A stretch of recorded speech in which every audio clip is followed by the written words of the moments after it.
आज અમે લઈ આવ્યા છે દાહોદ જિલ્લાના રાજકારણમાં એક મોટું ભૂકંપ, જ્યાં ભાજપનો ગઢ માનવામાં આવતો હોય ત્યાં આમ આદમી પાર્ટીનો ઝાડુ વાવેતર કરી રહ્યો છે। ગરબડા તાલુકાના નઢેલાવ ગામમાં યોજાયેલી પરિવર્તન જનસભામાં હજારો આદિવાસીઓની ભીડ ઉમટી અને આદિવાસી હૃદય સમ્રાટ ડેડિયાપાડાના ધારાસભ્ય ચૈતર વસાવાએ ભાજપના ગઢમાં એકદમ ગાબડું પાડી દીધું। કેટલા લોકો છોડીને આપમાં જોડાયા, કઈ ચૂંટણીઓમાં મોટો વિજયની જાહેરાત અને ભાજપ પર કેવા આકરા પ્રહારો। આવો આખી વાર્તા જાણીએ, કારણ કે આ માત્ર એક સભા નથી, આ તો પરિવર્તનની લહેર છે। દાહોદ જિલ્લામાં આમ આદમી પાર્ટીનો પ્રભાવ દિવસે ને દિવસે વધી રહ્યો છે। ચૈતર વસાવા સતત પરિવર્તન જનસભાઓ સંબોધી જિલ્લાના રાજકારણને ગરમાવી રહ્યા છે। આજે નઢેલાવ ગામમાં યોજાયેલી સભામાં હજારોની તાસીરી જનસેલાબ ઉમટી પડી, જેનાથી વિરોધીઓમાં ફફડાટ મચી ગયો। વસાવાએ ભાજપ સરકારની નીતિઓને ભ્રષ્ટાચાર પર આકરા પ્રહાર કર્યા, કહ્યું કે આ તો માત્ર શરૂઆત છે। સભાનું સૌથી રોમાંચિક પાસું રાજકીય સમીકરણોનું મોટું પરિવર્તન। ચૈતર વસાવાએ ગર્વભરી વાત કરી કે આજે ભાજપ, કોંગ્રેસ, ભારતીય આદિવાસી પાર્ટી, બીએપી અને અન્ય સંગઠનોમાંથી મોટી સંખ્યામાં સક્રિય આગેવાનો અને કાર્યકરો કેસરીઓ છોડી ઝાડુ ધારણ કરી આપમાં જોડાયા। વસાવાએ તેમનું સ્વાગત કરતા કહ્યું, જનમેદનીની આ ભીડ સાબિત કરે છે કે લોકો પરિવર્તન ઈચ્છે છે। આ તો ભાજપના ગઢમાં પ્રથમ તિરંગો લહેરાવવાની શરૂઆત છે અને આગામી ચૂંટણીઓ અંગે વસાવાએ રણસિંગુ ફૂંકી દીધું છે। તેમણે મક્કમતાથી જાહેર કર્યું કે આવનારી તાલુકા પંચાયત અને જિલ્લા પંચાયતની ચૂંટણીઓમાં આપ કોઈ પથ્થર પડદા વગર સ્વતંત્ર રીતે લડશે ને જીતશે। દાહોદ જિલ્લા પંચાયતથી લઈ તમામ તાલુકા પંચાયતો સુધી જનતાના સમર્થનથી અમે ભવ્ય વિજય મેળવીશું અને આ વિસ્તારમાંથી ધારાસભ્ય પણ વિધાનસભામાં પહોંચશે। આ વાતથી તો સભામાં તાળીઓનો ગડગડાટ મચી ગયો, પણ આ સભા સરળતાથી થઈ નથી। ચૈતર વસાવાએ ભાજપની તાનાશાહી પર કડક પ્રહાર કર્યા, કહ્યું કે અગાઉની સભા અબલોડ ગામના સરવાઈ ગ્રાઉન્ડ પર નક્કી હતી, પણ ભાજપના ધારાસભ્ય અને સાંસદોએ સરપંચને ડરાવ્યા। સભા થશે તો ગ્રાન્ટ બંધ, ઇન્કવાયરી આવશે। પ્રાંત અધિકારીએ છેલ્લી 18 કલાકમાં મંજૂરી આપવાનો ઇનકાર કર્યો, પણ આપની ટીમે હાર ન માની। નઢેલાવના એક ઉદાર જમીન માલિકે પોતાની જમીન આપી, કાર્યકરોએ 18 કલાકમાં ખેતર સાફ કરી મંડપ ખસેડ્યો અને ભવ્ય આયોજન કર્યું। વસાવાએ વહીવટીતંત્રને છેલ્લી ઘડીની મંજૂરી માટે આભાર માન્યો, પણ કહ્યું આ તાનાશાહીનો જવાબ જનતા લોકશાહી ઢબે ચૂંટણીમાં આપશે। ભ્રષ્ટાચારના મુદ્દે તો વસાવાએ સરકારને ઘેરી લીધી। દાહોદ જિલ્લો ગુજરાતમાં ભ્રષ્ટાચારનું એપિસેન્ટર બની ગયો છે। મનરેગા યોજનામાં બચુભાઈ ખાબડના પુત્રોનું કૌભાંડ, ગુજરાત પેટર્ન, આદિ આદર્શ અને નલ સે જલ યોજનામાં કરોડોનો ભ્રષ્ટાચાર, આદિવાસીઓની 73 જમીનો અધિકારીઓએ નેતાઓના ઇશારે વેચી દીધી અને તપાસમાં ભાજપના નામ આવે તો બંધ। વસાવાએ આદિવાસી, ઓબીસી, કોળી, દલિત અને વંચિત સમાજને ડરાવવાની રાજનીતિ સામે જંગ જાહેર કરી। એસઆઈઆર, યુસીસી, યુજીસી જેવા અધિકારો માટે અવાજ ઉઠાવો તો દબાવો, પણ આપ આ વ્યવસ્થા સામે મક્કમ છે। ગુજરાતના મોટા રાજકારણ પર વસાવાની વાત લોકો કહેતા હતા કે મોદી શાહનો ગઢ છે, ત્રીજો મોરચો નહીં ચાલે, પણ આજે આપ બીજા નંબરે છે, સર્વે પણ આ કહે છે। દાહોદ, નર્મદા, વલસાડ, પંચમહાલ અને છોટાઉદેપુરમાં આપ બહુમતી મેળવશે અને જિલ્લાના પછાતપણા પર બજેટ નેતાઓના પેટમાં જાય છે। કુપોષણ વધ્યું, શાળાઓના ઓરડા ઘટ્યા, મુખ્યમંત્રી વડાપ્રધાનના પ્રચારમાં કરોડો ઉડ્યા। આપ સત્તામાં આવશે તો સાચો વિકાસ થશે। અંતમાં વસાવાએ વંશવાદ પર વજ્રાહત કરી નવું સ્લોગન આપ્યું, ના બેટાનું ના બાપનું, હવે ગુજરાત આપનું। ભાજપમાં તો નેતાનો દીકરો જ લડે, જેમ કે દાહોદ સંસદનો ભાઈ ધારાસભ્ય, પણ આપમાં સામાન્ય માણસને મંચ મળે। આપ એટલે આપણે બધા અને હવે ગુજરાત આપણી છે।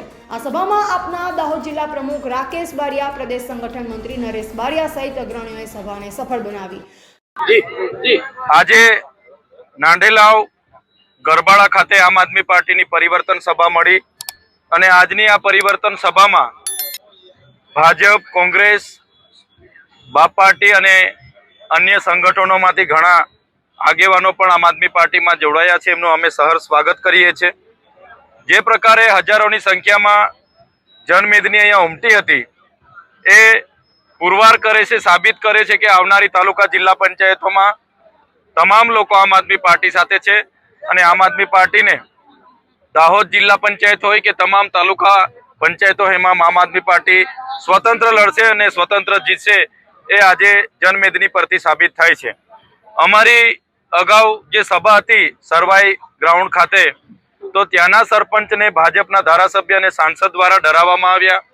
અને દબાણો ઉભા કરીને એમણે અચાનક ગઈકાલે અગાઉ તો એમણે સહમતિ આપી અને ગઈકાલે અચાનક જ કાયદો વ્યવસ્થા જળવાશે એમ કરીને અમારી સભા ન થવાનું કારણ દર્શાવી આપ્યું. માત્ર ને માત્ર 18 થી 20 કલાકની અંદર નંદેલાવ ખાતે એક જમીન માલિકે અમને જગ્યા આપી અને અમે અહીંયા સભા કરી. આ લોકશાહી દેશમાં જે પ્રકારે દિવસે ને દિવસે ભારતીય જનતા પાર્ટીનો જે ડર વધી રહ્યો છે એ આનું નીતિ જે તાનાશાહીની છે તેનું આ ઉત્તમ ઉદાહરણ છે. આ દાહોદ જિલ્લો સમગ્ર ગુજરાતમાં ભ્રષ્ટાચારનું એપી સેન્ટર છે. અહીંયા મનરેગામાં ખૂબ મોટું કૌભાંડ જે બચુભાઈ ખાબડના દીકરાઓએ કર્યું, એ જ પ્રકારે ગુજરાત પેટર્નમાં ખૂબ મોટું કૌભાંડ છે. આદિ આદર્શ ગામમાં ખૂબ મોટું કૌભાંડ છે. એ જ પ્રકારે નળ સે જલમાં પણ ખૂબ મોટું કૌભાંડ છે. અહીંયા દાહોદ જિલ્લામાં 73 AA ની જે આદિવાસીઓની જમીનો હતી એ પણ આ નેતાઓના ઇશારે અધિકારીઓએ બારોબાર થર્ડ પાર્ટીઓને વેચી મારી છે. એની પણ તપાસ ચાલતી હતી અને ભાજપના નેતાઓના સુધી રેલા ગયા અને તપાસો પણ બંધ થઈ છે.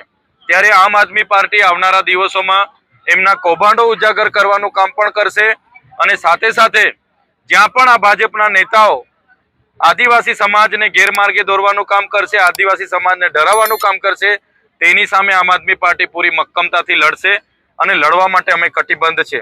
ત્યારે સભા ન થવા દેવાનું માત્ર ને માત્ર કારણ અમને એવું લાગી રહ્યું છે કે આદિવાસી સમાજ હોય, ઓબીસી સમાજ હોય, કોળી સમાજ હોય કે દલિત પીછડા વંચિત સમાજ હોય, એ ત્યારે SIR ની વાત કરે, UCC ની વાત કરે, UGC ની વાત કરે, બંધારણીય અધિકારોની વાત કરે, સામાજિક અધિકારોની વાત કરે અને પોતાના બજેટની વાત કરે. ભાજપના નેતાઓને ગમતું નથી.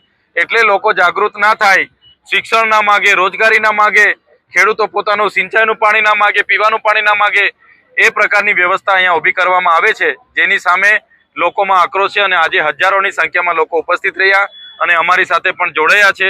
એ બતાવે છે કે આવનારા દિવસોમાં તાલુકા, જિલ્લા પંચાયત, નગરપાલિકા અને આવનારી વિધાનસભામાં દાહોદ જિલ્લામાં આમ આદમી પાર્ટી ધીરે ધીરે હવે મજબૂત થઈને આગળ વધી રહી છે. વારંવાર તમે જે સભા કરો છો બધી જગ્યાએ જઈને, તો તમને આવનારી ચૂંટણીમાં શું લાગે છે કે આમ આદમી પાર્ટીનો કેટલો પ્રભાવ પડી રહ્યો છે અને શું કરી શકે છે, જીતી શકે છે કે નથી? હમણાં સુધી તો ભાજપ અને કોંગ્રેસના લોકો એવું કહેતા હતા કે ગુજરાત એ મોદી અને અમિત શાહનો ગઢ છે, ત્રીજો મોરચો ચાલવાનો નથી, ત્રીજી પાર્ટી ચાલવાની નથી. આજે આમ આદમી પાર્ટી પૂરા ગુજરાતમાં દોડે છે અને આમ આદમીને જે પ્રકારે સમર્થન મળ્યું છે એ પ્રકારે તમે જોતા હશો કે આજે ગુજરાતમાં મજબૂત વિપક્ષ તરીકે આમ આદમી પાર્ટી છે. તમે હમણાંના સર્વે પણ જોતા હશો કે બીજા નંબર પર આમ આદમી પાર્ટી છે. ત્યારે આમ આદમી પાર્ટી કોઈની સાથે પણ તાલુકા, જિલ્લામાં ગઠબંધન કરવાની નથી.